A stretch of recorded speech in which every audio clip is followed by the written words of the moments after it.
Donc du coup, avant que tout plante, du coup, je lance tout de suite l'enregistrement, ça sera plus sûr, hein. Et du coup, pendant qu'on y est, je vais aussi lancer le générique.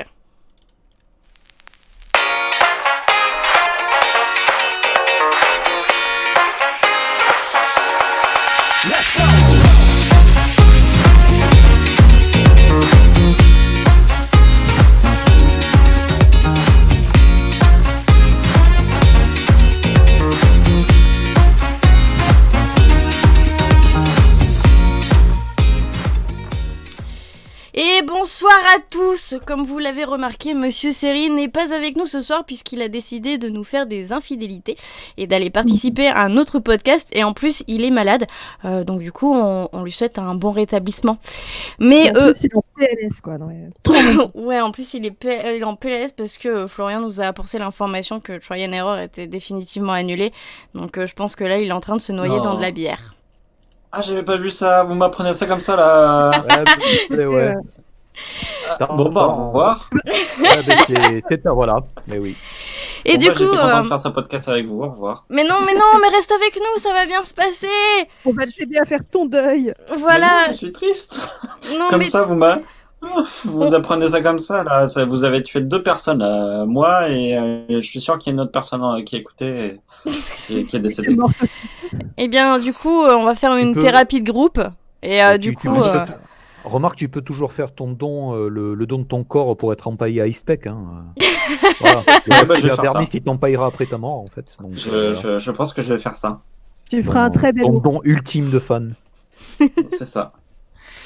Donc du coup, pour cette thérapie de groupe, vous les avez entendus. Donc déjà, avec moi ce soir, j'ai Cécile. Bonsoir Cécile. Bonne année. Bonne année. Et j'ai aussi avec nous Olivier. Bonsoir, bonne année à tout le monde aussi. Et un vieux de la vieille qui revient de parmi les morts, Florian. Excellente idée. Bonsoir. Ça, c'est de l'introduction. C'est beau, c'est beau. Alors ce soir, on fait une formule très classique avec de l'actu et des recommandations. Et c'est pour ça que je vais vous lancer tout de suite l'actualité. Attention, chers clients, la petite Emactu est attendue par ses parents à l'accueil. La petite Emactu, merci. Et la pauvre petite Emactu, ça fait des mois qu'elle erre sans but dans les couloirs de l'Intermarché de Beauval. On lui souhaite de retrouver ses parents. L'avantage, c'est qu'elle a mangé. En fait, c'est la fille de Michel et c'est pour ça qu'il veut rentrer chez lui. Oh Ah ouais. Je suis sûre, il y a un featuring, un crossover. Ah mais je n'avais jamais compris ça. Wow, ah ouais. En fait, Monsieur Seri, on se rend compte sans que Monsieur Seri soit là qu'en fait il a cassé des Easter eggs dans les jingles en fait et que tout est lié. Ah mais attends, c'est le jingle universe quoi. Oh là là. Tout est lié. Ah, je suis choquée. Grosse avancée mythologique ce soir. Grosse avancée mythologique. Non, mais à la fin de la saison, on refera un point avec tous les éléments qu'on a récoltés au fil de la saison. Et ça sera le grand final où toutes les pièces du puzzle se mettront. C'est un escape game en fait. C'est ça. Peut-être que nous aussi on est piégés, on le sait pas encore en fait. Hein. Alors par contre, si toutes les pièces s'assemblent, où va MyCanal ? J'ai bien une petite idée. On a une grosse idée même. C'est une énigme à la Père Fougas, quoi. La réponse est limite dans la question. C'est ça. Alors ce soir pour l'actualité, on a pas mal de trucs et on va commencer avec du casting. Donc Florian, je te laisse la parole. Il paraît que tu vas nous parler de Ryan Murphy. Ouais, alors Ryan Murphy, l'homme aux 6 séries en production et 6 projets en développement, j'ai pas trop vérifié, mais je pense pas trop être loin. Eh bien, Ryan Murphy, ça fait environ 1 an et demi qu'il développe dans son coin une grosse série avec beaucoup de stars, une préquelle à Vol au-dessus au vol au-dessus d'un nid de coucou, qui était un film des années 70, oscarisé avec Jack Nicholson. Et donc, il a amené le producteur du film, qui n'est autre que Monsieur Michael Douglas, à faire une petite préquelle autour de l'infirmière diabolique qui s'appelle l'infirmière Ratched. et donc il va y avoir une préquelle commandée par Netflix. C'est son premier projet, c'est son deuxième projet commandé avec Netflix avant même qu'il signe avec Netflix. C'est pour ça qu'il est super fort. Et donc sur Instagram, en fait, quand il travaille dans son coin, et puis il a lâché une petite dizaine de noms pour rejoindre Sarah Paulson qui va incarner donc l'infirmière Ratched.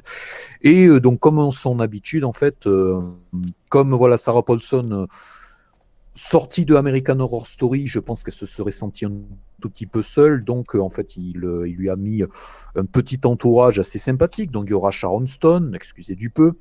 Donc Sharon Stone qui, c'est vrai, j'avais totalement oublié, a été retournée à la télé en fait dans Mosaïque, qui avait été diffusé l'an dernier en fait sur OCS. Cynthia Nixon, qui a essayé d'être gouverneur de New York, ça n'a pas marché pour le moment, donc elle revient à la télé. Et il y a Judy Davis qu'on a déjà vu dans Fudd, qui est une autre série produite par Ryan Murphy, Amanda Plummer et aussi Corey Stoll que l'on voit absolument partout. Parce qu'elle est Donc bien. voilà, et donc enfin tout ça, tout ce petit monde apparemment va commencer à tourner dès cette semaine, voire la semaine prochaine. Donc logiquement ça devrait débarquer assez vite, donc soit à l'été, soit à la rentrée. Enfin quand Netflix il veut bien donner la date de diffusion, ce qui est voilà, enfin quand ils veulent quoi. Mhm. Voilà. Je te Donc, laisse la parole sur. Il paraît que les ricains, ils vont payer plus cher, quoi. Ouais, mais non, mais tout le monde va raquer plus cher. Je sais pas. Je sais pas. Enfin, tout le monde là sur l'équipe est abonné à Netflix là, sur les gens présents ce soir. Ouais. Je fais partie de l'équipe des squatteurs, moi. Non, Ok. moi je suis celle qui l'autre. tient le groupe pour les squatteurs. Tu es une Ok. bonne Tu es personne. Ouais, tu es mais chef de 4 squat squatteurs sur Netflix le en mien, fait. donc ouais. je pense que si ça va augmenter, je vais faire partie de la team squatter aussi. Ouais. Donc, Voilà.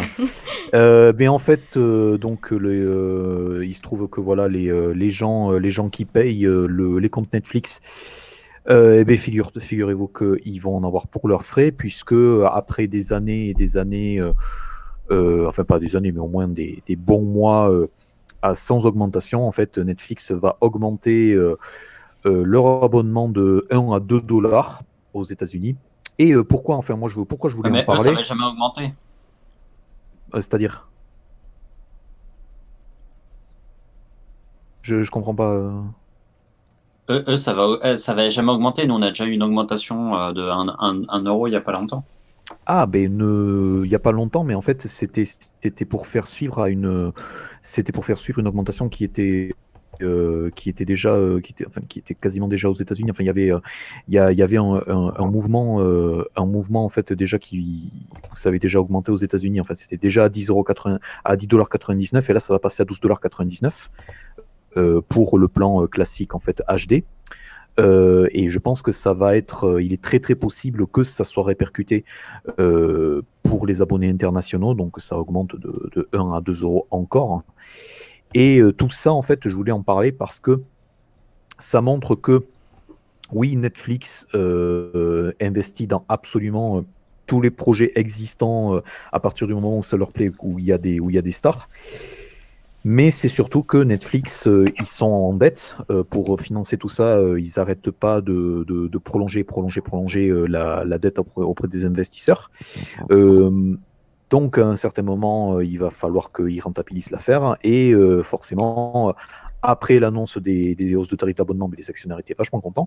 Mais ça veut dire que à écraser la compétition comme il faut, malheureusement, voilà, la réalité le rattrape et donc on peut s'attendre à ce que voilà, Netflix c'est cool, mais que ça devienne à peu près aussi cher que l'offre concurrente, enfin une des grosses offres concurrentes à eux qui est HBO Now. Et HBO Now actuellement aux États-Unis c'est $15. L'équivalent en fait ici c'est OCS Go. OCS Go l'abonnement il est déjà à 12 euros. Ouais, il est à 13 non, pas 12 euros, à 13 euros au moins, minimum. Et t'as beaucoup moins. Le catalogue est beaucoup plus réduit qu'un Netflix, quoi. Il est beaucoup plus réduit qu'un Netflix, c'est vrai. Après, il y a pas mal de séries du catalogue HBO. L'autre truc, contrairement à Netflix, c'est qu'il y a certaines séries, je pense notamment aux séries qui sont pas détenues par HBO, enfin voilà, des trucs genre Outcast, Preacher. Il y a des fenêtres, enfin il y a des dates de dispo qui sont plus réduites, tandis que Netflix, quand ils mettent des saisons en dispo, c'est genre pour au moins 1 ou 2 ans. Donc ça, ouais, il y a pas mal d'inconvénients.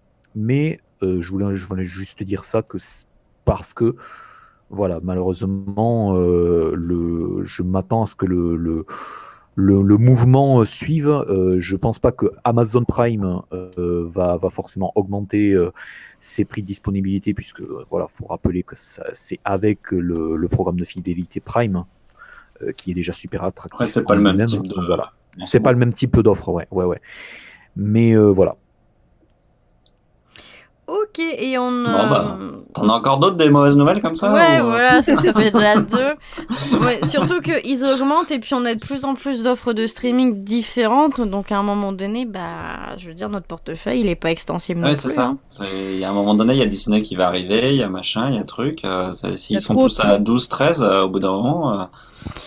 Va falloir faire des heures sup, quoi, pour juste regarder des séries. C'est compliqué. Ouais, on rappellera notre cousin des États-Unis. Et puis... Oui, bah voilà, lui, il est toujours dispo. Il est hyper cool, il Toujours. partage. Et lui, il a pas augmenté ses tarifs. Non, malheureusement. Si, alors... On m'a dit qu'il allait les multiplier par 2, mais j'ai envie de te dire, multiplier 0 par 2, c'est pas très grave. C'est ça. Ok, merci beaucoup. Cécile, je te laisse la parole. Tu vas nous parler de plein de science-fiction. Oui, parce qu'on aime voyager sur des vaisseaux et on va avoir pas mal d'occasions de le faire. Donc, le plus rapidement, ça va être Night Flyers, qui a été diffusé sur Sci-Fi et qui va arriver le 1er février sur Netflix.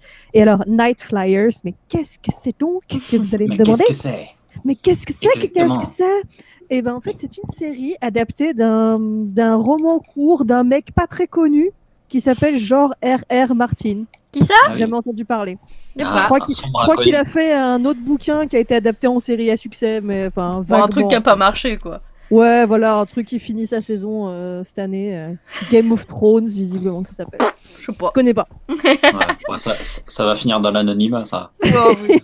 Bah, peut-être Night Flyers, on sait pas. Là, franchement, le pitch, c'est un peu Alien, si on veut. On a des scientifiques qui sont dans un vaisseau pour aller faire le premier contact avec des formes aliens. Sauf que à un moment, il commence à se passer des trucs pas très cool dans le vaisseau. Et peut-être qu'il y a quelque chose à bord avec eux. Ah. Alors, je vous avoue que je n'ai pas vu la série parce que je n'ai pas demandé à mon tonton de me la donner vu que je savais qu'elle allait arriver sur Netflix. Ah. Donc, j'attends sagement l'arrivée pour découvrir ça parce que bah, déjà, George R.R. Martin, pourquoi pas de la SF, je dis oui. Et le héros, c'est Ewan McCann qui était donc dans Night Shift et que moi, j'ai connu dans Merlin et que j'aimais beaucoup. Il jouait Gawain dans Merlin et j'aime beaucoup ce gars-là, notamment parce que muscle. C'est déjà une très bonne raison. Non, il est bien fait de sa personne, avouons-le. Il est bien bâti. Voilà, je ne suis pas insensible. Mais donc, voilà, ça m'a attiré l'œil vers la série et en plus, voilà, le fond, d'accord. Le critère de choix des séries, bravo. Alors, oui, non, mais je choisis sur les acteurs, je ne m'en suis jamais caché. Pour dire, c'est que j'ai regardé une partie du premier épisode de Night Flyers pour uniquement cette seule et unique raison. Oh, mais même lui, j'ai pas regardé l'épisode jusqu'à la fin. Alors, c'est pas que c'était mauvais, hein, c'est que déjà, c'est pas mon genre de science-fiction et que en fait, le début est extrêmement long en fait et ça m'a gonflé. Mais après, c'est très bien réalisé. Alors moi enfin voilà, c'est pas trop mon truc les mecs musclés, enfin c'est surtout parce que en fait non mais c'est surtout qu'en fait ils me mettent un tout petit peu la pression, donc je peux les regarder de trop près. Voilà, ça me bouleverse, ça fait bouleverser mon équilibre et mon manque de confiance en moi. Moi la raison pour laquelle j'ai envie de mater, c'est surtout que ça a été produit dans un énorme local et comme George R.R. Martin, c'est un mec qui est super connu, ils n'ont pas du tout fait confiance et donc en fait ils ont produit ça dans un tout petit studio en Irlande du Nord qui n'ont pas du tout ouvert pour l'occasion. Donc voilà, je parle par négation, mais ça veut dire que voilà La production, ça risque d'être assez spectaculaire. Ils ont fait un gros vaisseau en dur. C'est un tout petit peu comme The Expanse en fait, qui est tourné dans un énorme studio à Toronto avec plein de plateaux. Mais là, c'est un tout petit peu pareil. Ils ont ouvert ça en Irlande rien que pour la production. Donc ça va être assez sympa à regarder, quoi. Et d'ailleurs, parlant de The Expanse, du coup, j'ai pas vu grand chose de la série du coup, mais du peu que j'ai vu de l'intérieur du vaisseau, visuellement ça se rapproche quand même beaucoup de ce qu'on a dans The Expanse. Je veux dire, au niveau des décors, c'est même ambiance et limite ils auraient pu reprendre les mêmes. C'est vraiment un peu copier-coller. Même si dans Night Flyer c'est quand même plus épuré, on va dire.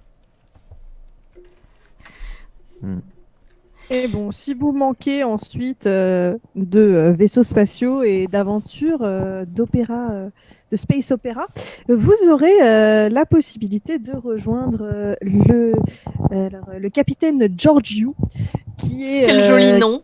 Oui, Georgiou, c'est trop mignon. Mais en fait, pas du tout, c'est une connasse. Mais en fait, on l'a vue dans Star Trek Discovery. Elle est interprétée par Michelle Yeoh, ou je ne sais jamais comment prononcer son nom. Oui. Moi, je dis Yeo, mais je suis pas sûre. Yeoh, Je l'ai vu avant d'arrêter. machine. Voilà. En fait, c'était très bizarre son apparition dans la saison 1 de Discovery, parce qu'elle était là au premier épisode, puis plus du tout. Alors qu'elle avait été quand même sur toutes les photos de cast, etc. Elle était très présente sur la promo. Tu me Puis vois, elle tu me vois plus. Tu me vois Ah ouais, plus. non mais moi ça m'a choqué en fait. Fin du premier épisode, pouf, elle est plus là. Mais c'était pas elle, l'héroïne du truc en fait. Écoute, Non. elle a eu une grosse gastro, elle a dû s'absenter pendant un petit moment. Non, on mais les... elle revient. Elle Ou alors, revient elle est en comme fin moi, de elle a saison. arrêté la série en plein milieu. Elle revient en fin de saison, mais avec un autre rôle, parce qu'il y a eu tout un délire où ils sont partis dans un monde miroir, et en gros, dans l'autre univers, ils ont retrouvé la nana, sauf qu'au lieu d'être une gentille chef de vaisseau, c'était une méchante impératrice. Parce que, monde miroir, donc tout est inversé. C'est trop marrant. Waouh. Je les déteste. Et donc, ils l'ont ramenée avec eux. Et visiblement, donc, ils vont faire un spin-off entièrement sur elle, où elle est donc ce personnage qui vient d'un monde miroir, mais qui a repris sa place de Capitaine Georgiou, donc de gentil, et qui va qui va tenir le rôle d'agent secret pour la Fédération, de ce que j'ai compris. Ça pue l'arnaque cette affaire. Oui, je sais pas comment ils vont l'introduire, parce que je vois pas comment tu expliques ça sans avoir vu la série avant.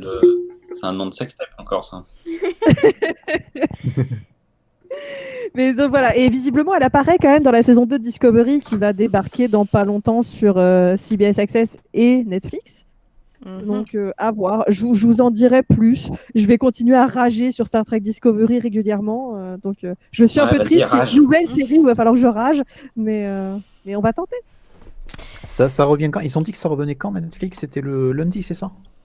Ouais, non, c'est demain. Oui, non, enfin, c'est demain CBS All Access, mais Netflix, c'est plus tard, non?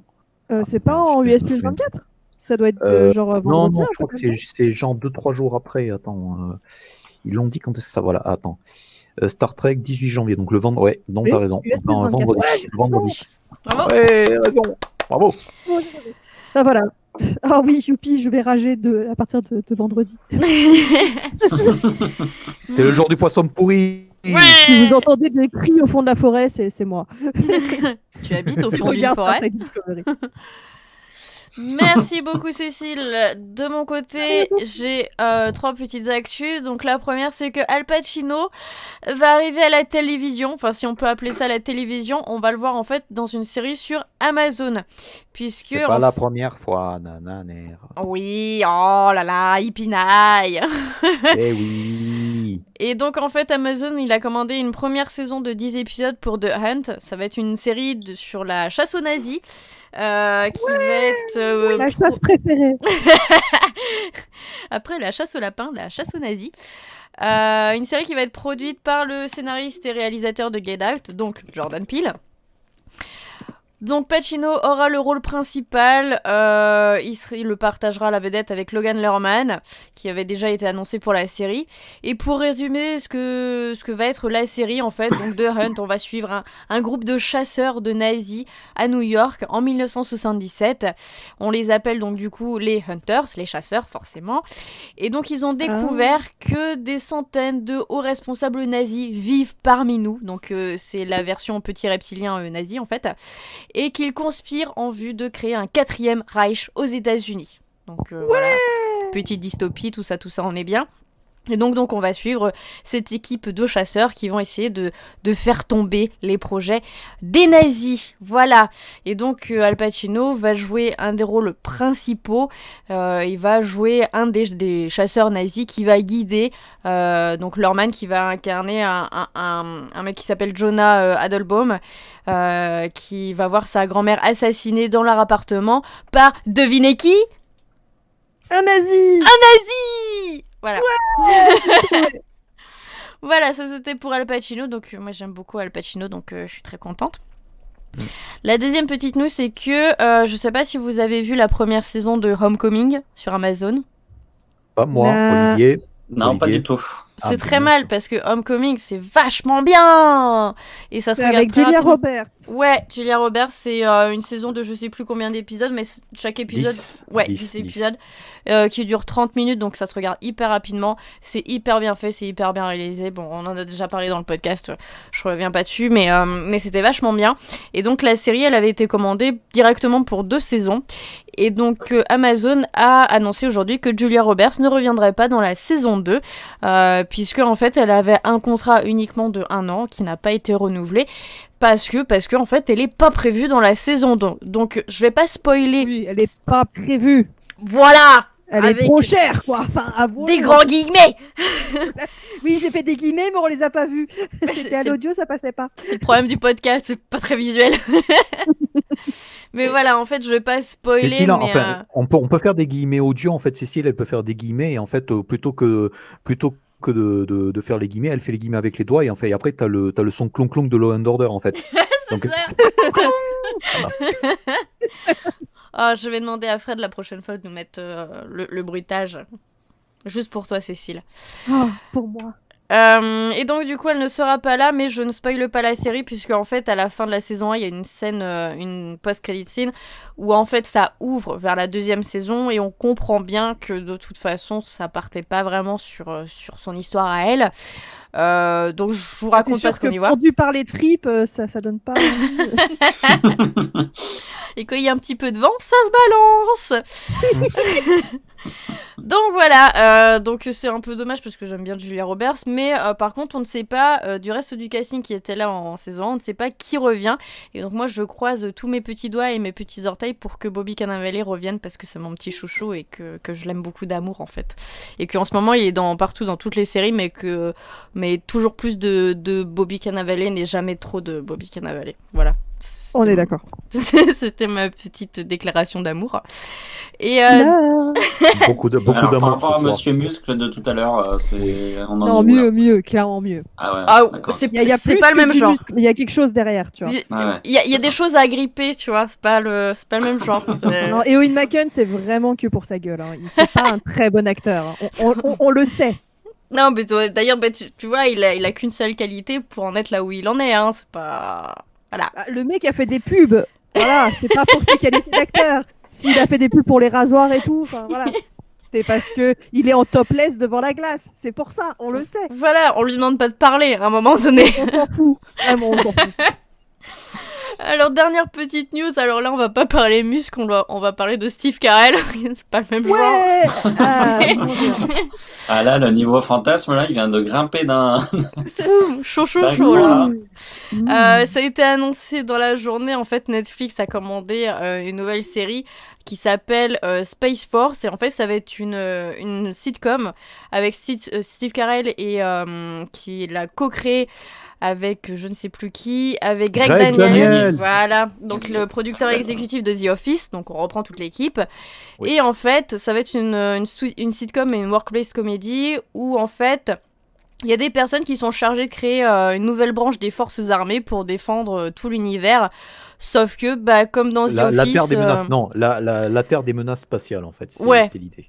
Et sauf que comme dans The Office, et bah, personne ne sait vraiment pourquoi il est là, ni ce qu'il doit faire, en fait. Comme dans la vraie vie. Oui, Et voilà. Et c'est surtout que c'est tiré d'une phrase de Donald Trump que Donald Trump a faite en juin dernier et qui disait qu'il voulait créer une 6e branche de l'armée qui était la Space Force. Voilà.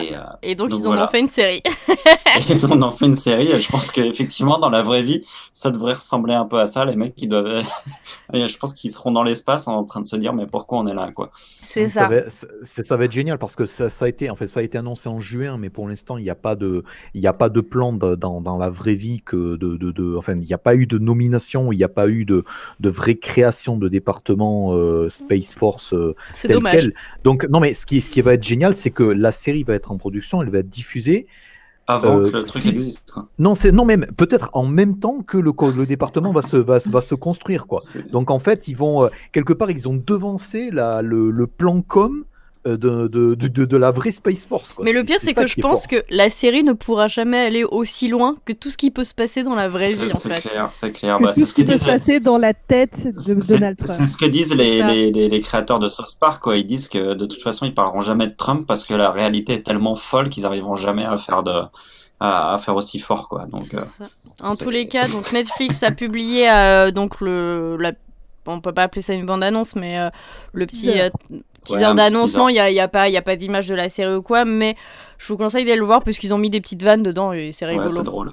Bon, pour l'instant, du coup, on n'a pas de date de diffusion. C'est toujours dans les premiers stages de développement. On commence à annoncer le casting. Il n'y a même pas y a même pas de nom d'épisode commandé, en fait. C'est ça qui est non, fort avec Netflix. Ils ont dit c'est bon, on a l'équipe de The Office, c'est bon, on peut l'annoncer, ça va plaire.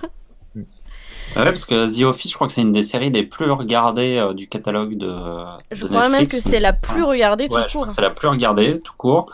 Et c'est du pour coup, ça ils se sont dit... c'est pour ça qu'en France, c'est Amazon Prime qui l'a. Amazon Prime a fait pas mal d'achats dernièrement, donc ils ont pas mal de séries très longues qu'ils ont proposées au catalogue. Ouais. Est-ce qu'on a fait le tour de l'actu? Est-ce que vous avez des choses que vous n'aviez pas mis dans le Trello? Non. Et bah, si l'annulation de Trial and Error qu'on pleure. Merci de remettre le couteau dans la plaie. De rien, vraiment, j'avais besoin de le faire. Tout à l'heure, on va avoir Monsieur Seri qui va popper juste dans le podcast pour dire non, je suis pas en PLS, c'est pas drôle. Donc du coup, on va pouvoir passer aux recommandations et je vais appeler notre acteur favori. Ah si, c'est Rocco. Quand j'ai fait pas des paroles, j'ai fait des jingles pour des podcasts. Et voilà. Bon, c'est les recommandations. Ciao. Donc Rocco est toujours parmi nous et toujours très occupé. On lui souhaite une très bonne année en tout cas. Rocco est le nouveau dieu. Et des beaux nénés, parce qu'il aime ça.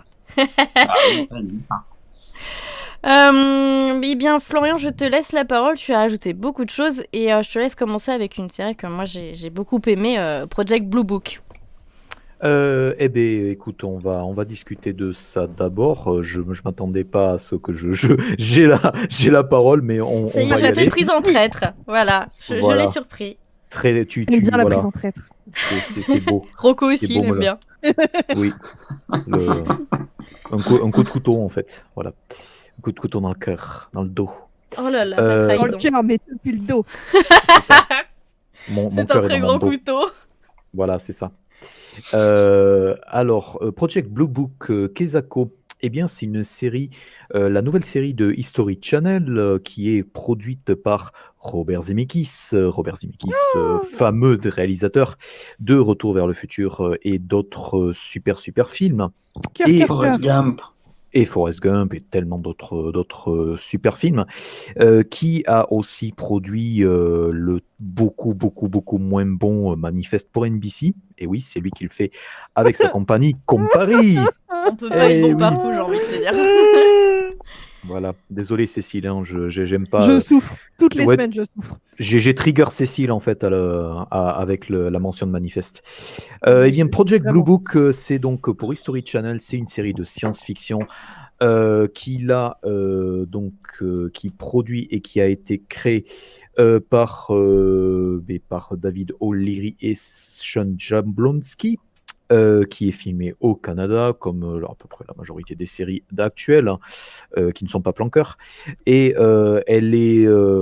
donc, de quoi ça parle? Eh bien, ça parle donc des vrais, une version fictionnalisée des vrais dossiers du Project Blue Book, en fait, qui était une section de l'Air Force américaine pour des apparitions d'ovnis, d'objets non identifiés et de phénomènes inexpliqués.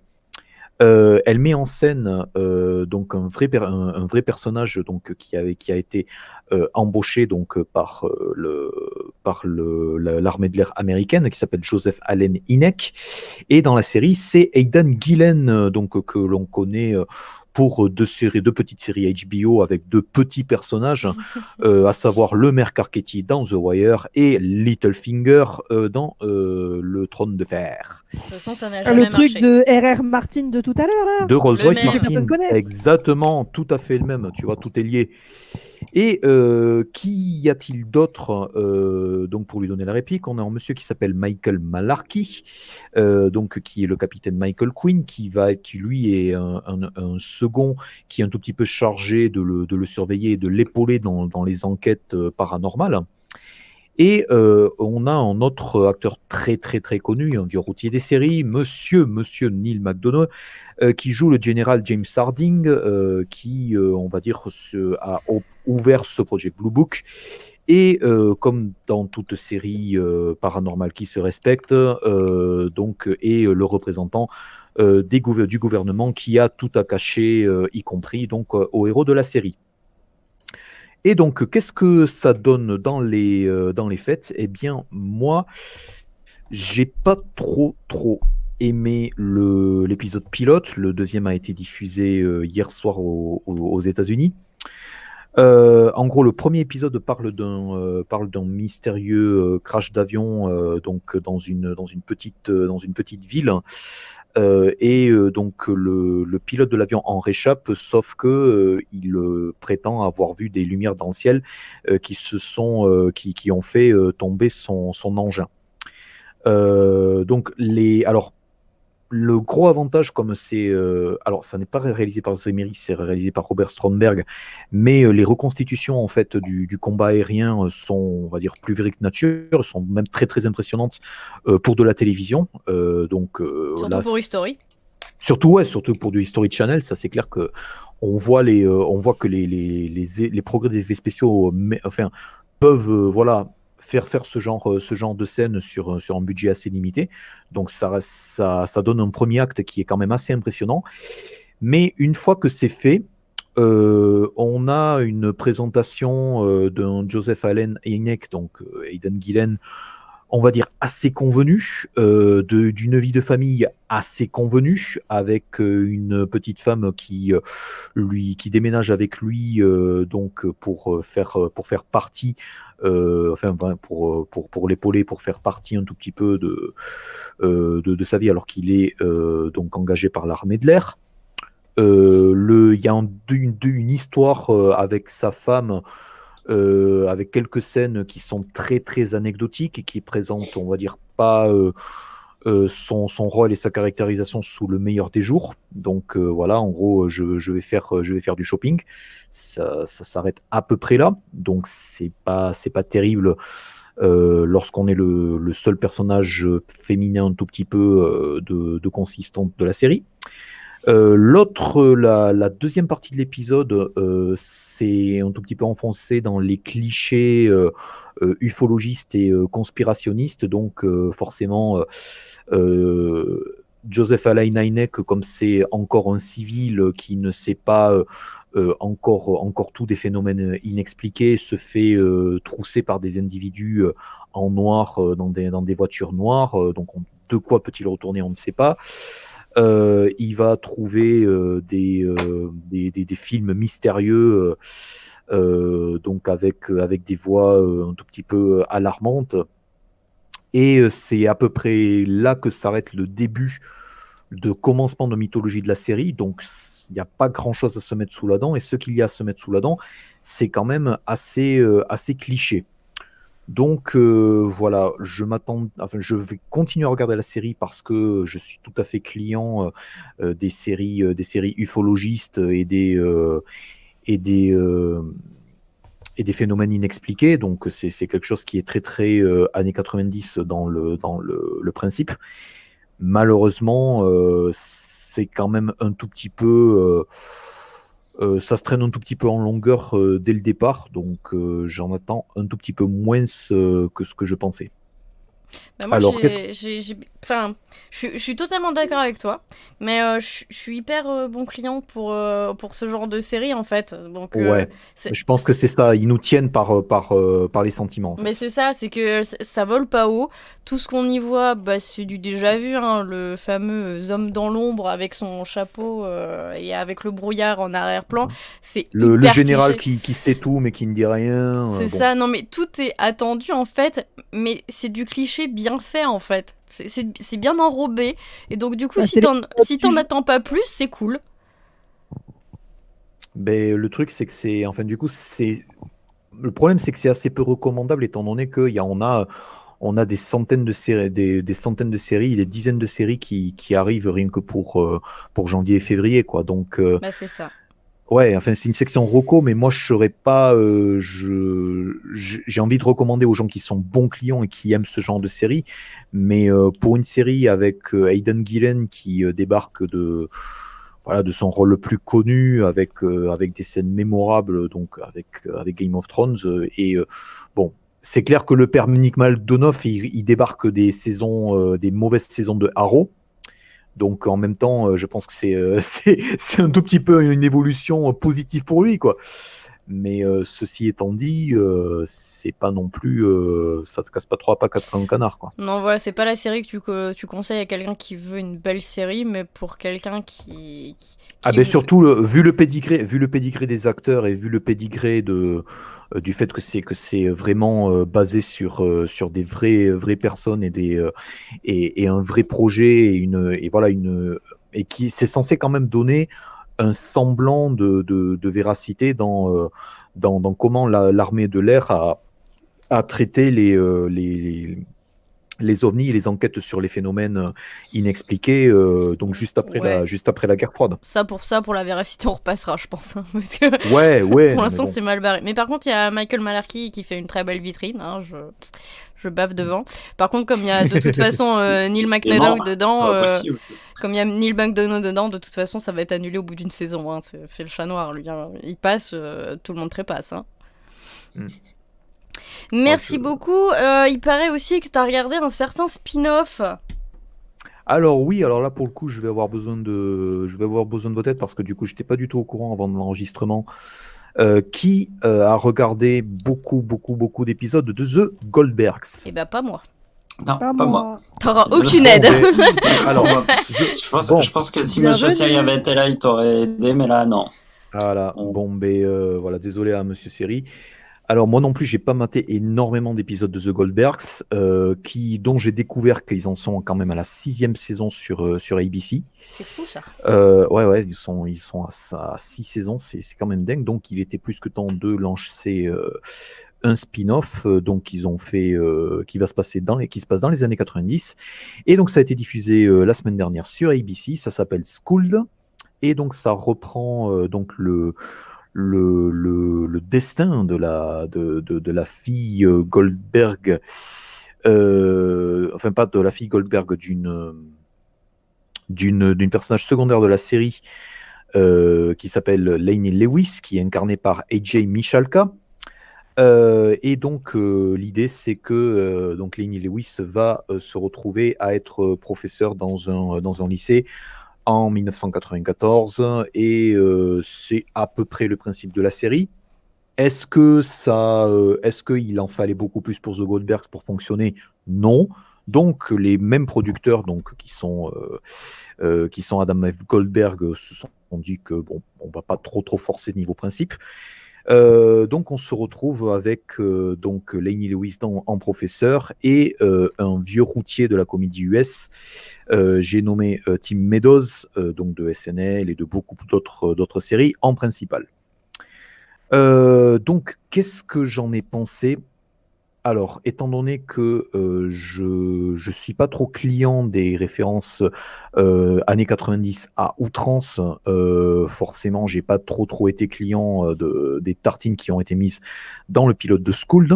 Donc, on a droit à la phase grunge, on a le droit donc à des produits à des produits alimentaires qui n'existent plus. Voilà, Ouais. plein de choses, plein de choses Vraiment, comme ça ça. joue sur la fibre nostalgique, quoi. Ça C'est du joue sur la RT si fi- toi aussi t'as connu, quoi. Alors, c'est un espèce de C'est ça. c'est un espèce de sougli en fait avec une prof de musique en fait qui va voilà quoi, qui arrive et qui doit composer avec des enfin qui doit composer pour motiver ses élèves. Donc et Jamie Chalka en fait c'est très simple, elle mimique en fait Anna Faris. Donc en fait, c'est une espèce de sous-Anna Faris. Et moi, je ne pouvais pas. Une fois que je me suis dit, ah, elle me rappelle Anna Faris, les 20 minutes suivantes, je ne pouvais pas voir autre chose en fait. Donc Ouais. c'est pas terrible lorsque tu veux un peu te démarquer de la concurrence et prouver que tu mérites ta propre série. Il y a une petite apparition de la mère Goldberg voilà. Voilà, très rapide, mais Bref. vraiment, Rapide. rien de vraiment, voilà, c'est en gros, c'est Wendy McLendon-Covey avec une coupe années 90, mais c'est à peu près tout, je crois que c'est à peu près la blague. Et à la fin, on a deux personnages en fait qui ont été inspirés de vrais coachs sportifs et de vrais joueurs de baseball. Donc à la fin, on les voit donc en fait converser, échanger un tout petit peu leurs souvenirs. Sauf que dans ce que l'on voit dans l'épisode pilote, je ne pense pas que ça va aller forcément le coup de dire ah et au fait c'est des vraies personnes en fait. Donc c'est quelque chose qui, on va dire, se laisse regarder, mais si c'est annulé à la fin de la saison 1, je pense que ça va pas non plus beaucoup manquer à ABC. Voilà. Ok, bah au moins ils auront tenté le coup. Hein, ils auront Ouais, je essayé. pense que c'est le gros problème, c'est que il s'embarrasse pas, enfin, il s'embarrasse pas de présenter les personnages. Donc, les gens qui ont vu The Goldbergs, ils seront pas dépaysés avec l'héroïne. Ceux qui n'ont pas vu tous The Goldbergs, comme Ouais. moi, puisque c'est quand même un personnage qui débarque en saison 3, eh ben, ils sont un tout petit peu largués. Ils aimeraient bien à un certain moment qu'on fasse un tout petit peu l'effort de dire voilà qui sont ces gens, quel est leur caractère, quelles sont leurs habitudes et pourquoi on devrait en avoir quelque chose à foutre du fait que voilà être professeur de musique dans un lycée, ça c'est important pour te retenir sur toute une série quoi. Ok. Voilà. Ouais, c'est pour un public déjà conquis. Exactement. Ok, ben je finis avec toi et tu as vu une série que je devais regarder et je n'ai pas eu le temps et qui... Bouh, c'est la meilleure des trois. Bah oui, C'est la mais le meilleure des meilleur pour trois. la fin, allez. Ouais. Alors, ça s'appelle Valley of the Boom. Et là, pour le coup, par rapport à... Ouais. Boom, boom, boom, boom. I want you in my room. Ouais, tu vois. Ouais. Je savais que Cécile allait suivre. On va faire une soirée Euh, karaoké un jour. Exactement. Vive les Venga Boys. Donc, les Venga Boys ne font pas le générique de Valley of the Boom. Et c'est bien C'est une dommage. série. Ouais. Ça serait beau. Ça. Alors ça, c'est pas une vraie série, mais c'est un docu-fiction en fait. Donc c'est une série voilà docu-fiction qui est diffusée sur National Geographic, à qui on doit déjà Mars, donc qui a diffusé sa deuxième saison assez récemment, qui va aussi diffuser Cosmos, mais Cosmos pour le coup c'est plus une vraie série documentaire. Et donc de quoi ça parle? Eh bien c'est déjà il y a du beau monde à l'origine puisque c'est une série qui a été créée par Matthew Carnahan. Et Matthew Carnahan, en fait, c'est quelqu'un qui est bien connu des amateurs de séries comédie un tout petit peu caustique, puisqu'il a créé House of Lies avec Kristen Bell et Don Cheadle, qui s'est conclu, je crois, il y a 1 ou 2 ans sur Showtime, après 5 ou 6 saisons. Et Matthew Carnahan, en fait, il a eu l'idée de créer Valley of the Boom sur l'explosion de la bulle startup Alors, comme moi, je pensais que c'est une série qui allait se passer vraiment alors que les startups étaient vraiment très très bien établies, donc au tournant des années 2000, donc ça allait parler de Napster et de tous ces trucs-là. Et en fait, pas du tout. C'est une série vraiment d'origine. On pourrait limite appeler ça Silicon Valley Origins, quoi. Donc, dans le genre Silicon Valley, la série, genre 20 ans avant. Donc déjà ça possède un capital sympathie lorsque tu présentes comme ça. Et en fait, c'est les vrais pionniers de la Silicon Valley qui ont vraiment créé les premiers services Internet et les premières startups Internet. Donc ça te présente trois startups différentes. Donc il y en a une qui est très connue puisque c'est un des premiers navigateurs à vraiment avoir une expansion internationale qui s'appelle Netscape. Il y a une Je m'en autre, souviens. voilà, donc Netscape Navigator, c'est le premier concurrent en fait de Internet Explorer, qui est le grand-papa qui est le grand-papa en fait de tous les navigateurs Internet. Et il y a deux autres startups en fait. Il y en a une qui est plus ou moins une startup de streaming vidéo. Et il y en a une autre qui était GlobeMail. Et GlobeMail, en fait, c'est Facebook, enfin, c'est un tout petit peu Facebook avant l'heure. Alors, le premier épisode, c'est dommage que Elodie l'ait pas vu, le premier épisode, ça va très vite. Et c'est un tout petit peu comme Mars, si vous avez vu Mars, c'est-à-dire que ça alterne des témoignages genre face caméra, et quand je dis face caméra, c'est genre on met la caméra dans la gueule des intervenants. Donc en fait, on voit. C'est vachement sympa Donc, ça. non mais c'est ça, donc le visage de tous les intervenants, ça Le mec il a remplit la le gueule cadre. collée à la caméra. Non mais c'est ça, voilà. Non mais ils ont le menton. Non mais c'est ça, ils ont le menton collé à la caméra. Donc Mais tu du coup, as on comprend rien de ce qu'ils disent. Et imaginez pas où ça. est le micro. non mais tu t'as en écran, mais t'as en Bah, écran canal. 16 neuvième, donc t'as en écran 16 neuvième en fait, et tu as les trucs genre face caméra. Et donc quand c'est des talking heads, en fait, c'est un tout petit peu de biais, en fait, c'est un tout petit peu vers la droite de la caméra, quoi, tu vois, et ça parle à quelqu'un. Et là, en fait, ça parle directement en face du public, en fait, donc ils te font littéralement face à nous. Et donc Ariana Huffington, en fait, qui est la coproductrice de la série, tu la vois en fait parler, mais genre c'est assez creepy parce que c'est assez glauque parce qu'elle est littéralement la face, voilà, en gros plan devant la caméra, quoi. Donc c'est un tout petit peu choquant. Mais on arrive à s'y faire parce que ça va à 100 à l'heure et donc ça mêle des témoignages, donc des vrais intervenants de Netscape, etc. et des acteurs. Et donc parmi les acteurs, le plus connu, c'est Bradley Whitford. Et Bradley Whitford, en fait, il est un des cofinanciers, on va dire un des businessmen qui va amener Netscape à être introduite en bourse, donc dès le premier épisode. Et donc il va devoir aussi gérer l'inventeur de génie, et donc vraiment le codeur de génie à l'origine de Netscape. Donc ça a des dynamiques qui sont très très intéressantes. Tu as voilà d'autres gens en fait. Donc tu as Steve Zahn en fait qui est un acteur un comédien de longue date qui joue comment vous décrire, qui joue un hurluberlu qui va créer une espèce de start-up de streaming vidéo. Vraiment sur un coup de tête, c'est un mec, un espèce de plouc du Mississippi qui va émigrer vers la Silicon Valley en voyant à la télé que Netscape en fait et les navigateurs internet c'est le futur. Et donc il va se mettre en tête d'être une espèce de VRP avec des espèces de cheveux blonds spaghetti sur la tête. Et le mec est en fait un mec totalement halluciné. Le vrai mec ne témoigne pas pour la caméra en fait, mais tu as tous ses associés qui témoignent pour dire un tout petit peu que le mec il était totalement starbé et donc sur un coup de tête il a réussi à avoir des investissements et à créer sa propre start-up. Donc tu as un espèce de gloubi-boulga entre d'un côté une origin story de start-up façon social network vraiment voilà très très enfin assez organisé voilà un tout petit peu comme le truc de Steve Jobs en fait donc un biopic comme ça classique, un truc totalement what the fuck avec Steve Zahn en fait qui se fait qui raconte des histoires totalement hallucinantes, qui se fait poignarder, qui trouve Dieu, qui fait de la danse, qui danse en fait en plein milieu de l'épisode, enfin un truc totalement starbé. Et au beau milieu en fait tu as deux étudiants qui sont des true believers en fait, qui sont des vrais croyants et donc ils se mettent en tête de créer une vraie communauté en ligne. et qui vont voilà, quoi, devoir trouver les fonds et devoir convaincre. Et quelque part, c'est un tout petit peu la partie mélancolique et la partie douce amère, c'est que en fait, tu te rends compte qu'ils ont créé Facebook avant l'heure, hein, et tu te rends compte qu'ils se sont heurtés à tous les préjugés autour d'Internet qui existaient en 1995-96. Donc, c'est quelque chose qui est totalement passionnant à suivre.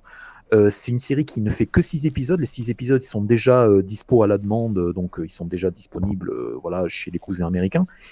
Il n'y a pas de diffuseur français qui a été annoncé, mais honnêtement, par rapport à House of Lies, si les gens n'étaient pas trop en client, c'est carrément passionnant, c'est très drôle, c'est souvent très très drôle, c'est et c'est surtout, enfin voilà, c'est surtout très très bien foutu à regarder, et en fait on se fait pas chier une seule seconde, quoi. Donc je trouve que voilà, dès le premier épisode c'est une super réussite, et le gros problème que j'ai, c'est que c'est pas une série suivie et qu'ils peuvent pas en faire 13 épisodes, parce que quand on voit les 43 premières minutes et tout ce qui est mis dans notre gueule en termes d'informations, moi je regrette que ça fasse pas 13 épisodes, quoi. Donc voilà. Eh ben écoute, Mais je regarderai ça recommande ce week-end. franchement, je pense que c'est mon coup de cœur de début janvier. Je crois que c'est une vraie bonne surprise en fait, et je pense que ça vaut encore plus le détour que Mars. Eh ben, en tout cas, ça donne envie. Merci Mm. beaucoup, Olivier. Je vois que tu as regardé le début de la saison 3 de True Detective, tout comme Florian et moi-même. Et du coup, je Ouais. suis très curieuse de savoir ce que tu en as pensé. Oui, bah oui, fight. ouais, c'était un peu le gros événement là de ce début d'année, le retour de True Detective après 3 ans d'absence, si je me trompe pas. Et surtout après une saison 2 qui avait fait couler beaucoup d'encre négative. Bon, moi personnellement, j'avais pas détesté cette saison-là, mais c'est vrai que dans la tête des gens, c'était resté comme un vrai échec. Et du coup, on attendait un peu cette saison 3 au tournant, donc elle est arrivée là cette semaine. On trouve toujours Nick Pizzolatto aux manettes. Et en fait, l'idée, c'est de faire une sorte, l'idée dans la tête de tout le monde, c'est de faire une sorte de retour aux sources de True Detective et de repartir sur des bases qui ont fait le succès un peu de la première saison. Donc l'histoire, elle est hyper simple, hein, franchement, c'est dans une petite ville de l'Arkansas, 2 gamins qui disparaissent, euh, 2 flics qui vont enquêter sur leur disparition, et on va apprendre très rapidement que l'un d'eux est mort. Et voilà, donc c'est vraiment le, le pitch est vraiment simplissime, mais par contre, ce qui fait l'originalité, c'est que en fait, on va suivre l'histoire sur trois temporalités, voire 4, puisqu'en fait, on suit l'histoire qui se passe dans les années 80, donc là où il y a le meurtre et la disparition. Les années 90 où il se passe quelque chose qui va remettre l'enquête en cause, et 2015 où il y a un documentaire qui est en train d'être tourné sur ce fait divers, et on s'aperçoit que finalement l'histoire est pas finie.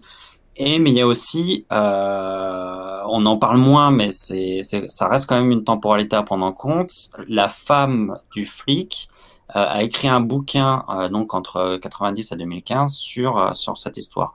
Donc voilà, on a quatre points de vue avec quatre temporalités différentes.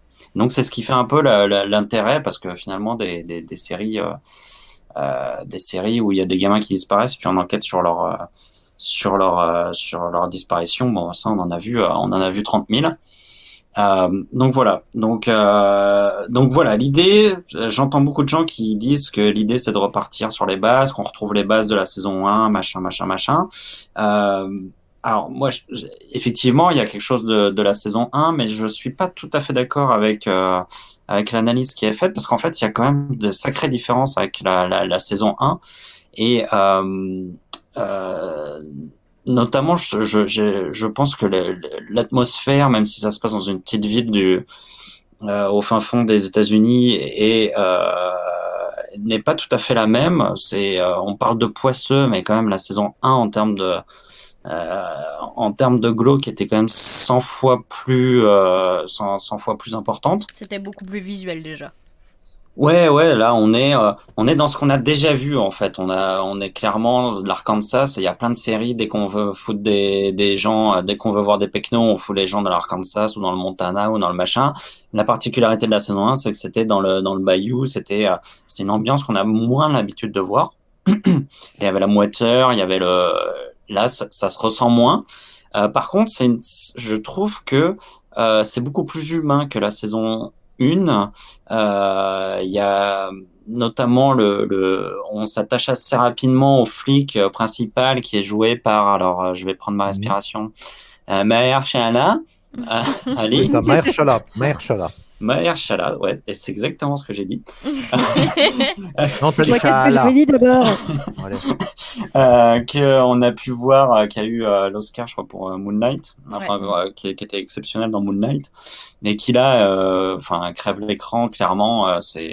Voilà, il a accompagné. Qui était le méchant? C'était le méchant dans la saison de Luke Cage où il était également excellent en fait. C'est ça, mais je l'avais pas vu, j'ai pas vu la série. Ouais. C'est le vrai, enfin honnêtement c'est le vrai intérêt de la saison 1, de la première partie de la saison 1 en fait.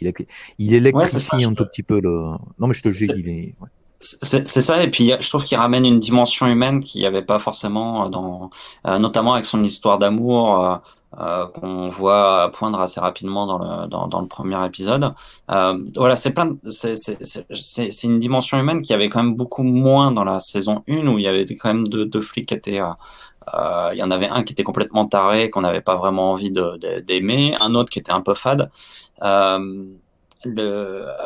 que là, on a vraiment un personnage sur lequel se baser. La troisième chose que je trouve est complètement différente, c'est la réalisation. Alors, j'ai vu que les 2 premiers épisodes, donc je sais pas comment ça va être après, mais c'est Jérémy Saulnier qui est aux manettes de ces 2 épisodes. Et il y a quand même un coup de fouet par rapport à la première saison qui prenait son temps, qui était très très atmosphérique. Là, il y a quand même c'est quand même un peu plus nerveux. Donc voilà, donc il y a un peu de pour être contre, c'est-à-dire que finalement c'est un polar qui est super bien foutu. Franchement, moi j'ai regardé à la fin du premier épisode, j'aurais pu regarder le 2e épisode tout de suite. Je suis pris par l'histoire parce qu'on a envie de savoir ce qui va se passer, comment ça va se passer, qu'est-ce qui va faire l'originalité de la série, voilà, donc c'est pour ceux qui aiment les polars, c'est hyper bien foutu. Franchement, ça se regarde super bien. Après, c'est vrai que par rapport aux 2 premières saisons, c'est une histoire qui est plus classique, qui est moins révolutionnaire et qui ne trouve finalement son sel que par la qualité de son acteur principal et moins par la complexité ou la qualité de l'intrigue, quoi. Ouais, je suis d'accord. Moi, j'ai regardé les 2 premiers épisodes. J'étais pas. C'était pas forcément la série que j'avais envie de lancer tout de suite, quoi. J'avais encore le souvenir de la saison 2. Et puis finalement, j'ai lancé le premier. Et puis je me suis enchaîné le 2e directement.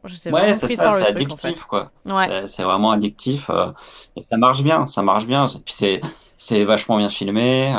C'est franchement c'est super bien produit, quoi. Il y a pas. Puis effectivement, comme tu le dis, on revient à une histoire un peu plus classique, mais au moins elle est bien faite. Donc c'est un peu tout ce qu'on demande, quoi. Ouais, c'est ça, ouais. Je trouve ça moins ambitieux, mais par contre, je dirais, c'est plus ouvert, quoi. C'est plus, c'est plus accessible, en fait, pour des gens qui ont juste envie de regarder un polar bien foutu, quoi. Ouais, bon, tout moi, à fait. je suis là, je vais être la voix de la discorde. Non pas que j'ai détesté, mais que je suis en profond désaccord avec les points que tu soulèves.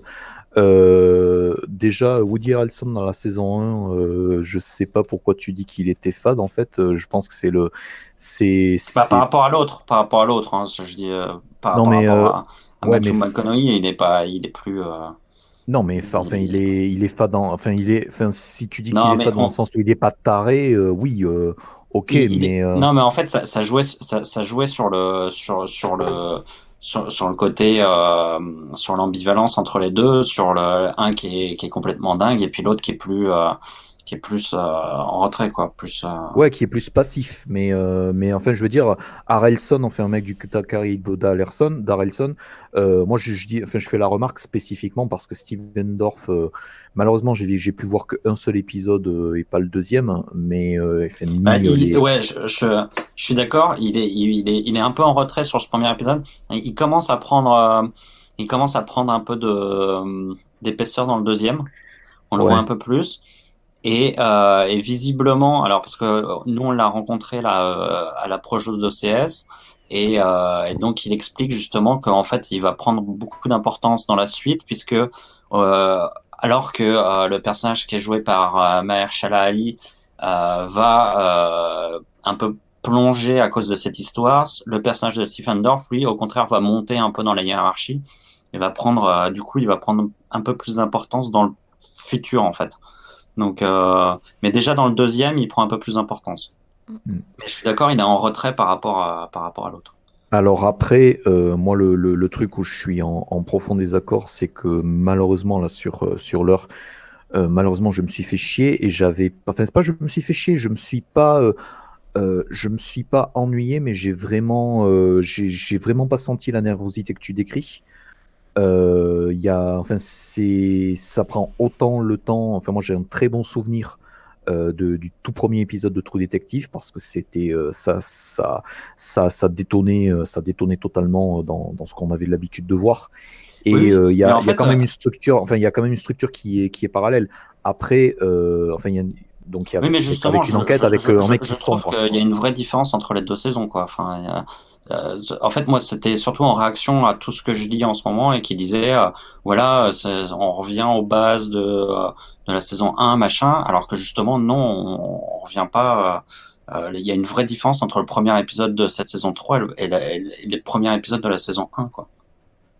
Mais je pense que enfin, c'est surtout, enfin, la saison 1, elle reposait énormément sur les acteurs. Et là, je pense que la saison 3, je pense même qu'elle est sous-écrite pour laisser en fait Ali faire ce qu'il veut du matériel et voilà. Je pense que c'est ce personnage central qui fait que voilà qu'on est en empathie, qui fait que ça fonctionne. Mais moi, je trouve toujours ça sous-écrit. Je trouve que rendre le tandem de flics, on va dire fonctionnel, ou rendre la relation professionnelle, on va dire, enfin, pour le moment, assez sereine. Malheureusement, ça donne des scènes que je trouve totalement plates. Et c'est surtout, enfin, que même si tu as pas les espèces d'envolées lyriques, enfin, avec le recul que tu peux trouver vraiment boursouflé du perso de Rust Cole dans la saison 1, qui sont littéralement devenus synonymes de la série, le fait d'écrire, on va dire, des dialogues normaux, malheureusement, j'ai la relation entre les deux flics du premier épisode. Ça m'a vraiment rappelé en fait Bunk et McNulty, où pour le coup Bunk et McNulty, ça détonne dès la saison 1 en fait. Et c'est cette relation entre flics qui fait que je me dis c'est sous-écrit. Quelque part, tu t'apprends rien sur eux à part le fait qu'ils sont complices et qu'ils aiment bien prendre une bière quelque part dans le terrain Ouais, vague. mais ça tu verras déjà que dans l'épisode 2, ça évolue quand même un petit peu. Et je pense qu'en fait, on sait pas, même à la fin de l'épisode 2, on commence à toucher du doigt qu'il s'est passé des trucs, notamment dans les années 90 et encore après en 2015. Et en fait, toute la partie, le premier épisode est centré vraiment sur les années 80. Et je pense que les prochains épisodes, en tout cas, c'est ce que l'épisode 2 tend à montrer, vont être beaucoup plus axés sur les années 90 et 2015 et sur ce qui s'est passé entre les deux, puisque finalement on s'aperçoit que ils ont une histoire complètement séparée en 2015, quoi. Donc ça veut dire qu'il s'est passé des trucs entre temps, quoi. Donc Ouais, je pense qu'il place ses pions un petit peu plus de manière un peu plus espacée que que ce qu'on pourrait faire habituellement, où effectivement on montre tout de suite les problèmes dès le premier épisode pour planter le décor, quoi. J'ai après, l'impression que là, il a voulu montrer, il a voulu montrer le meurtre il a montré le point de départ du truc, et après, maintenant, il va petit à petit nous montrer le, les problèmes qui ont été créés à partir de ça, quoi. Mais après, ce qu'on a compris avec Rust Cole en saison 1 et ce que je pense que ce qu'il essaie de planter avec la saison 3, c'est que quelque part, l'enquête en fait sur les gosses est beaucoup moins importante que l'affect que ça va avoir sur la vie du héros. C'est Et ça. voilà, après, moi, j'ai pas trop envie de retrouver, j'ai pas trop envie de retrouver l'espèce de côté série B, l'espèce de côté polar de noir. Et en fait, là, ce que j'ai retrouvé avec la dispute du couple, avec l'accent affreux c'est Mamie Gummer, hein, c'est ça, ou c'est Grace Gummer? Alors là, Je crois que c'est Mamie Gummer en fait qui joue la mère en fait des gosses qui sont disparus.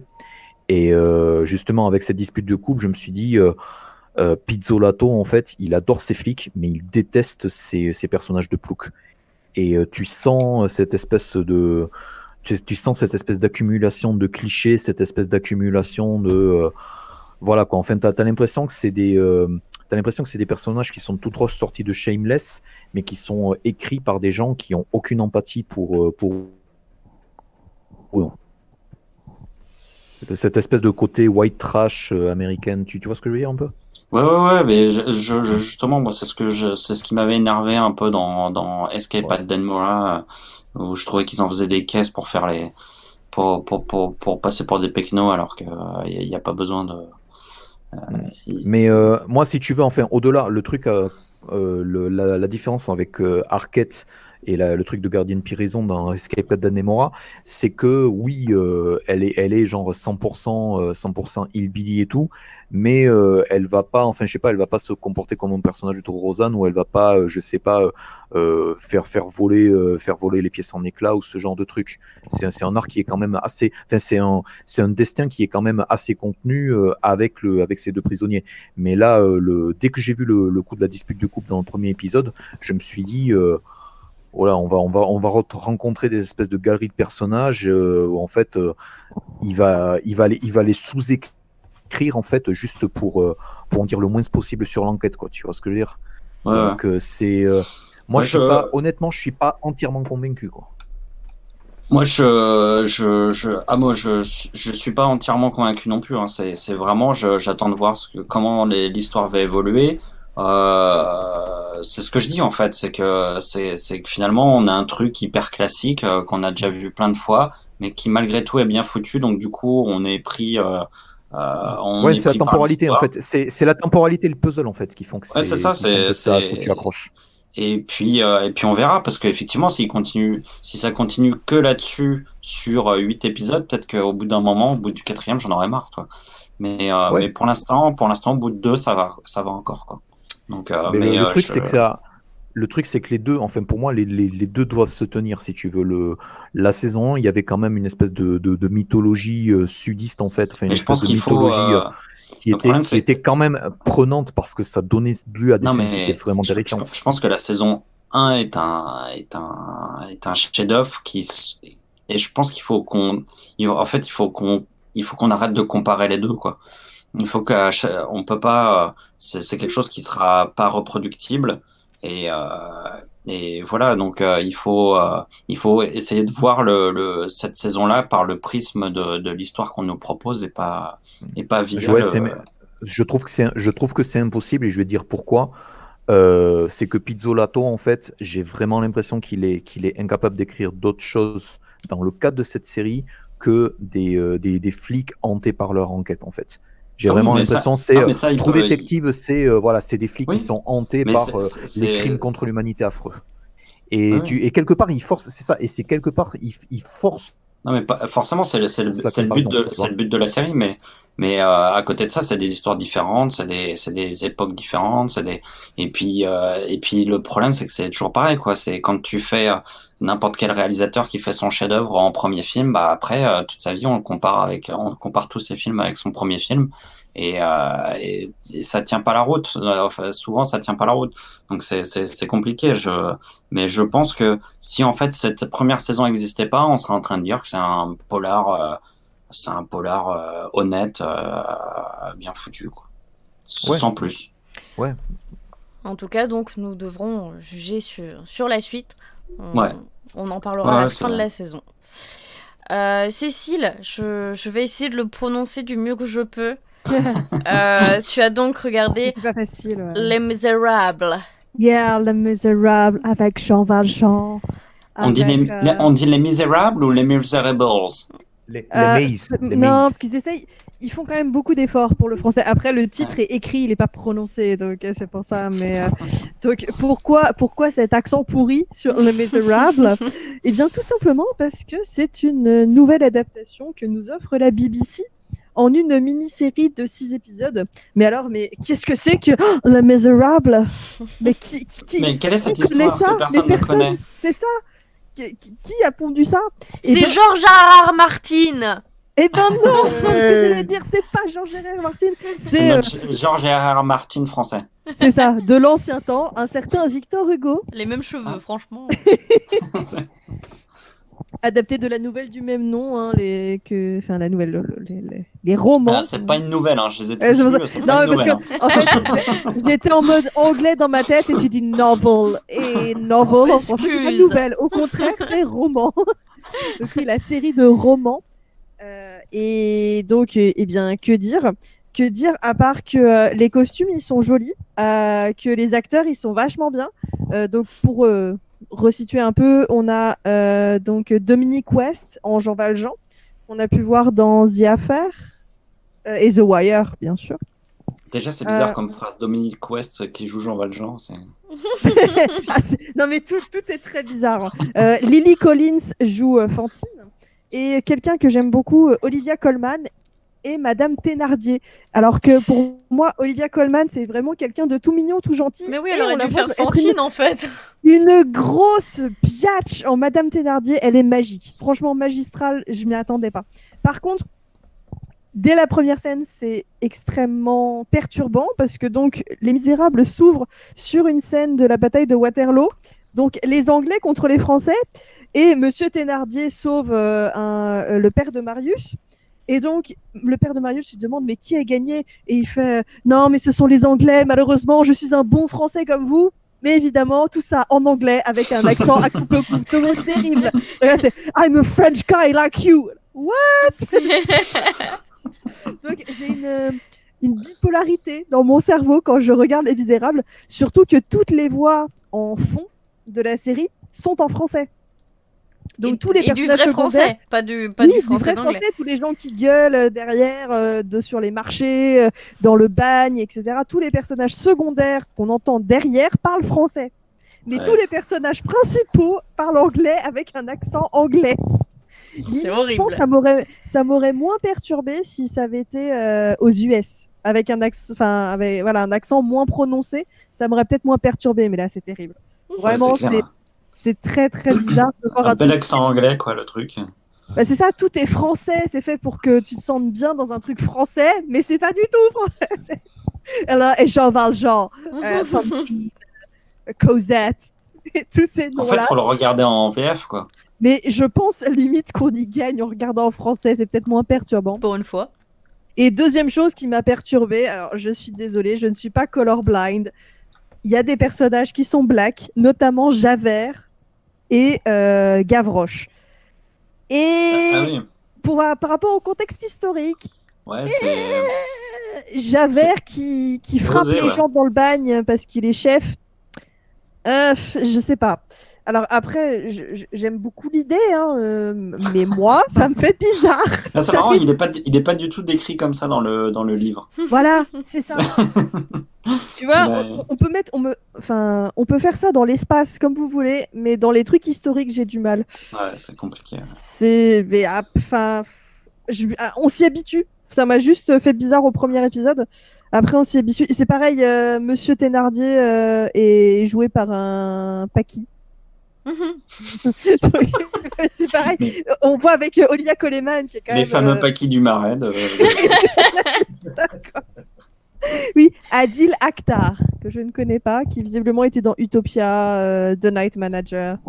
Donc des séries très bien, hein, mais Ouais, voilà. mais je vais peut-être relire le bouquin avec une autre vision alors. C'est ça. Donc voilà, je passe pour quelqu'un de très raciste, mais voilà, je suis désolée. Moi, ça me fait bizarre, voilà. Non, c'était Victor Hugo qui était raciste. Puis Oui, c'est tout. ça. Il a pas mis Javert Black de base. Non, C'était ça qu'il franchement, fallait faire. abusé quoi.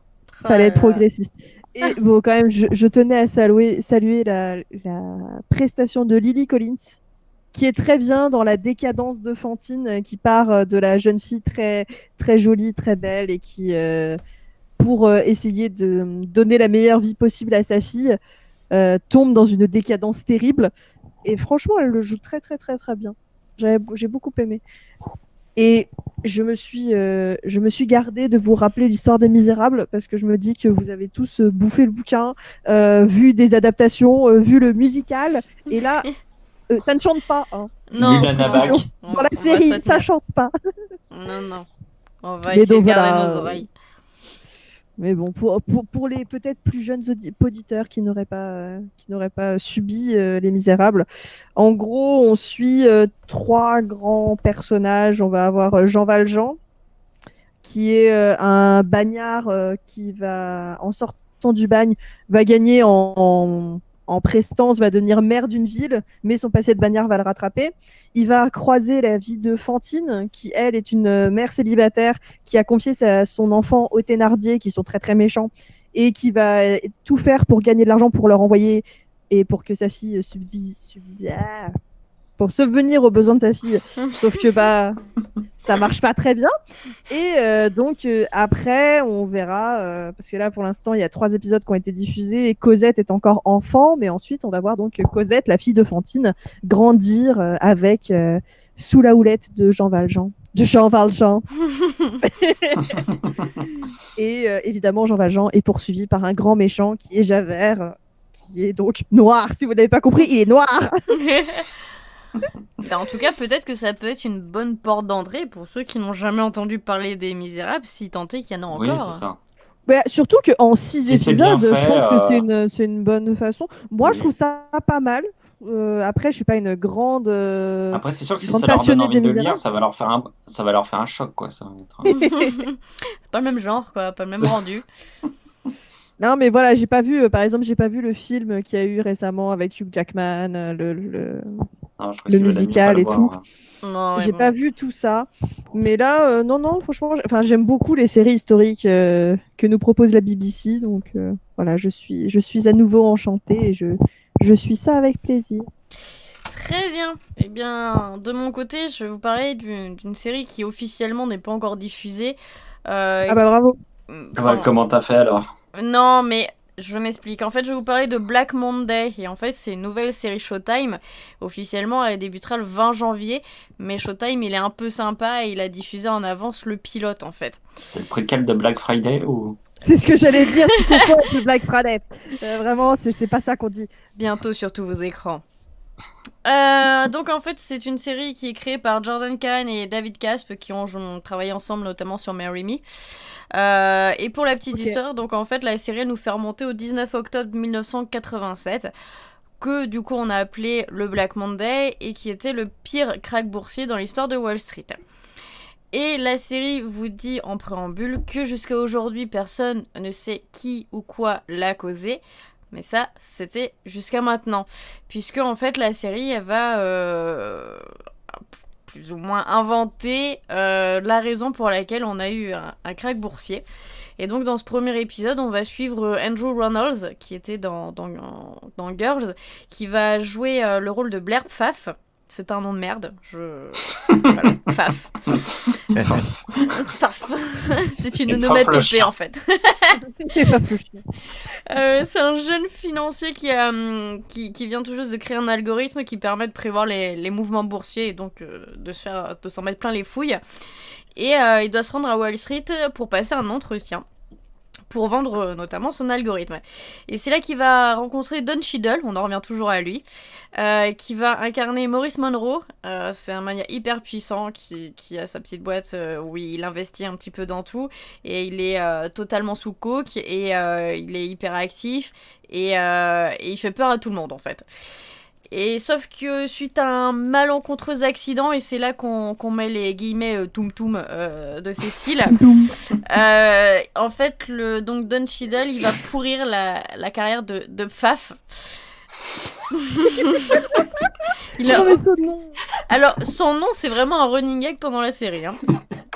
Et finalement, par un stratagème, voilou sorti de mon chapeau, il va finalement lui donner sa chance. Parce que, en fait, finalement, sous son air de jeune premier, il a quand même pas mal de couilles. Et donc, il se dit, c'est peut-être quelqu'un d'avoir sous le coude. Sauf que, en fait, tout était calculé depuis le départ. Donc, je vous dis pas ni quoi ni comment, parce que ça vaut le coup de le découvrir par soi-même. Mais Don Cheadle, eh ben, c'est un petit filou qui ne laisse rien au hasard. Donc... Comme vous l'avez peut-être déjà un peu deviné, moi j'ai adoré le premier épisode de Black Monday. C'est passé super vite. C'est un format un peu spécial de 35 minutes par épisode. C'est très rythmé. Du coup, on n'a pas le temps de s'ennuyer, ça va hyper vite. C'est un peu à l'image des personnages et des situations, donc la bourse, tout ça. On a tous vu des images un peu l'ancien temps de Wall Street où tout le monde est totalement euphorique face aux chiffres. Au niveau du scénario, c'est marrant parce qu'en fait, on s'attaque à un point précis de la vraie histoire des finances, donc avec le Black Monday, mais c'est totalement justifié avec des personnages et des situations qui sont totalement inventés et complètement over the top, quoi. C'est très exagéré, enfin du moins j'espère. Et mais par contre, ça s'inscrit très bien dans ce qu'on nous raconte du bout d'histoire, de la vraie histoire. En plus, au niveau du scénario, du coup, on a un compte à rebours, puisqu'on revient 1 an, jour pour jour, avant le crack, et donc on a un décompte à la fin de l'épisode. Du coup, ça rythme un peu plus la série.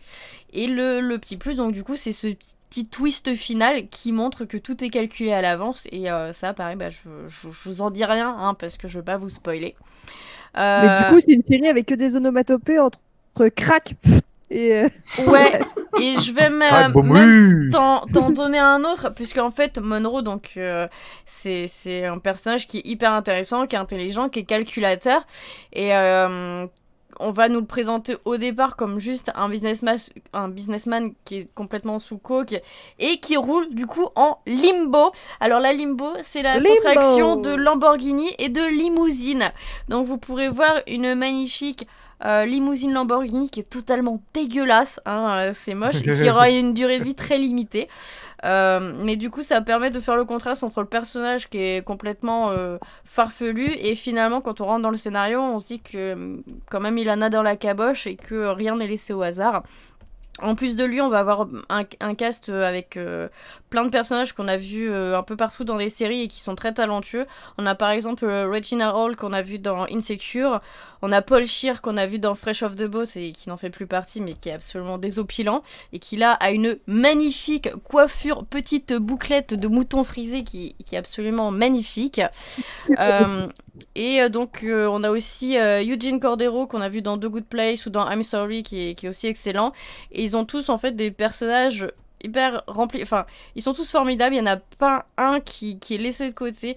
Ils ont tous des caractères totalement what the fuck mais qui vont bien dans l'ensemble en fait. Au niveau de la réalisation, c'est aussi hyper magnifique, enfin le New York des années 80 c'est superbement rendu. Il y a beaucoup d'attention portée aux détails, aussi bien dans les costumes, dans les décors. On met...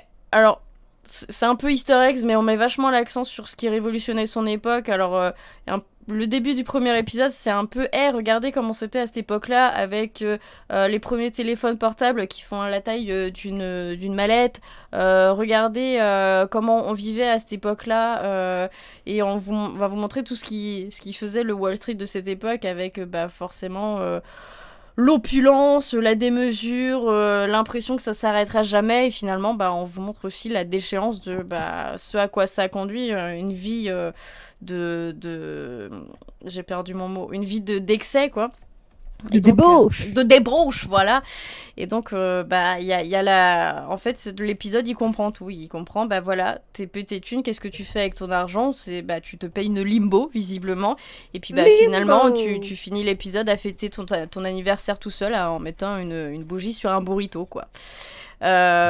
Surtout, donc la réalisation elle est portée par Evan Goldberg et Seth Rogen et ça se voit tout de suite parce que c'est rempli d'énergie, c'est rempli de couleurs, c'est rempli d'action. Enfin, c'est vraiment, si vous êtes familier avec de leur travail, c'est exactement dans le même moule.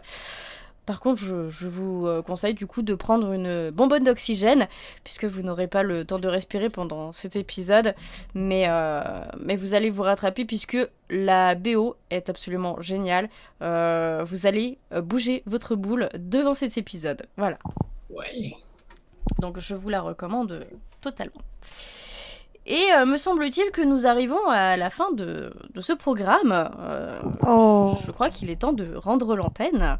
Bravo. Et À vous, Cognac G. et donc il est temps de vous demander votre mot de la fin, Cécile. Raclette, parce qu'on change pas les bonnes habitudes.